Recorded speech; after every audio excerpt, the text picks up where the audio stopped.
Hi friends, పక్షులు వేల మైళ్ళ దూరం ప్రయాణించి ఖచ్చితమైన దారిని గుర్తిస్తాయని మనం చదువుకున్నాం. షాకింగ్ విషయం ఏంటంటే మనుషుల్లో కూడా భూమి యొక్క అయస్కాంత క్షేత్రాన్ని గుర్తించే ఒక అదృశ్య దిక్సూచి ఉందని శాస్త్రవేత్తలు ఇప్పుడు నిర్ధారించారు. దీనిని మ్యాగ్నిటోరియసెప్షన్ అని కూడా పిలుస్తారు. ఇది కేవలం భ్రమ కాదు, మన మెదడు లోపల దాగి ఉన్నటువంటి ఒక రహస్య సెన్సార్. ఈ ప్రత్యేక కథనంలో ఆ బయోలాజికల్ వాస్తవాలేంటో తెలుసుకుందాం. ఈ పరిశోధనలో అత్యంత కీలకమైన వ్యక్తి అమెరికాలోని కాలిఫోర్నియా ఇన్స్టిట్యూట్ ఆఫ్ టెక్నాలజీకి చెందినటువంటి జియోఫిజిసిస్ట్ జో కిర్ష్వింక్.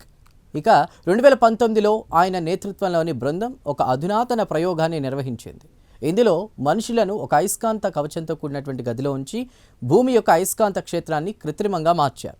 ఈ ప్రయోగంలో శాస్త్రవేత్తలు గమనించింది ఏంటంటే అయస్కాంత క్షేత్రం మారినప్పుడు మనుషుల మెదడులోని ఆల్ఫా వేవ్స్ కూడా దానికి సంబంధించి స్పష్టమైన మార్పులు వచ్చాయి. ముఖ్యంగా ఉత్తర దిశ నుంచి అయస్కాంత కిరణాలు వచ్చినప్పుడు మెదడు బలంగా స్పందించింది.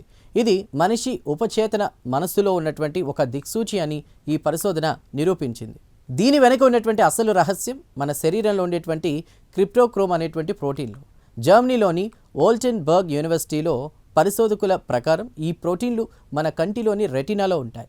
ఇవి భూమి యొక్క అయస్కాంత క్షేత్రాన్ని కాంతి తరంగాల రూపంలో పసిగట్టి మెదడుకు సంకేతాలను పంపుతాయి. అంతేకాకుండా మనిషి మెదడులో మ్యాగ్నిటైడ్ అనేటువంటి సూక్ష్మ అయస్కాంత కణాలు ఉన్నట్లు శాస్త్రవేత్తలు గుర్తించారు. ఇవి భూమి యొక్క ఉత్తర దక్షిణ ధృవాలను సెన్స్ చేయడంలో సహాయపడతాయి. ప్రాచీన కాలంలో దిక్సూచి లేనటువంటి సమయంలో వేటగాళ్ళు ఇంకా సంచార జాతులు అడవుల్లో దారి తప్పకుండా ఉండడానికి ఈ శక్తే ప్రధాన కారణం.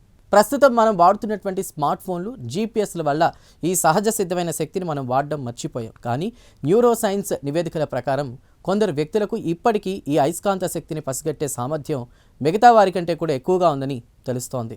మనిషి లోపల ఉన్నటువంటి ఈ అదృశ్య దిక్సూచి ఆవిష్కరణ సైన్స్ ప్రపంచంలో ఒక సరికొత్త చర్చకు దారితీసింది. ఈ సెన్సార్ల వెనుక ఉన్నటువంటి ఈ వాస్తవాలను విశ్లేషిస్తే భవిష్యత్తులో మనం అంతరిక్ష అన్వేషణలో ఈ సహజ శక్తులను ఎలా వాడుకోవచ్చో అర్థమవుతుంది. ఇక ఈ స్పెషల్ ఫీచర్పై మీ అభిప్రాయాలను కామెంట్స్లో తెలియజేయండి. ఇలాంటి కథనాల కోసం మా ఛానల్ను సబ్స్క్రైబ్ చేయండి.